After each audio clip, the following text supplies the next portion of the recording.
با درود به تمام ملت ایران و علل خصوص عزیزان و دستاندرکاران شبکه من و تو، این گزارش رو دارم میگیرم از قبرستان اقلیت بهائیان در یزد که ما بهش میگیم گلستان جاوید. این محلیه که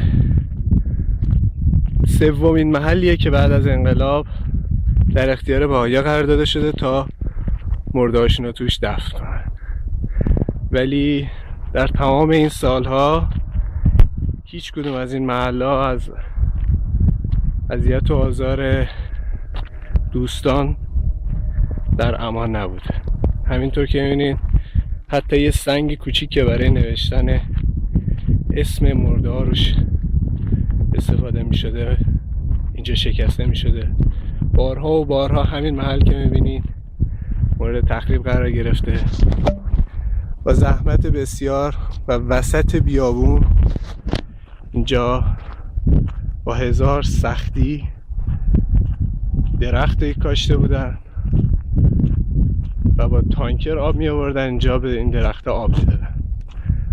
اولا که میبینید خاکریزی و آشغالایی که دور این محوطه ریخته شده برای اینکه بتونن اینجا رو محصور کنن که دیگه کسی ازش استفاده نکنه. همچنین دیواری که اون طرف کشیدن که راه ورود به اینجا رو بستن، خندقی که کندن و درختانی که بریده شدن. دوستان زحمت کشیدن و درخت‌ها رو بریدن و خدا میدونه که مرحله بعدی چیه. یه قبرستانی که نمیدونم چه مشکلی ممکنه برای دوستان به وجود بیاره بعد از تمام مشکلات، دستگیری ها، اخراج از دانشگاه ها و همه اینا. میبینیم که با بیرحمی تمام به درخت گلستان اونم رحم نکردن.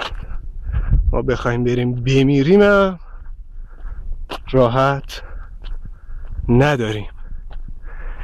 این گزارش رو میگیرم برای اینکه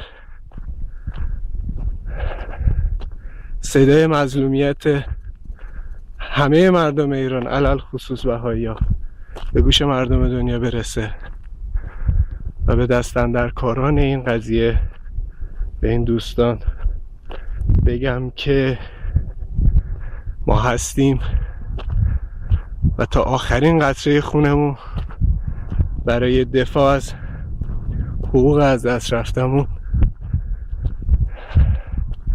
تلاش میکنیم و از هیچ چیز نمیترسیم.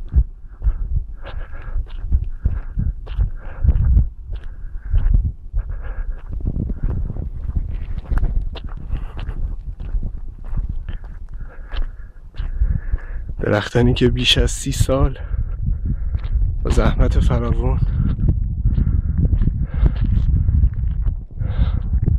بالاخره به یه اندازه رسیده بودن.